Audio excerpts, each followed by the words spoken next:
في أيام زمان ما كانت لا جمعيات لا حملات إشهارية، كان غير قلب كبير ويد ممدودة بالخير.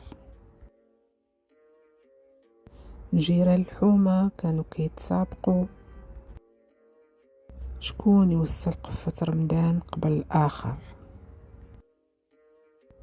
وشكون يفرح عائلة معوزة وبلا ضجيج. كان الإفطار ما كيكونش غير مائدة عامرة، كان روح أخوة وتراحم ومحبة صادقة. هذا ورثناها أبا عن جد وزرعوها فينا،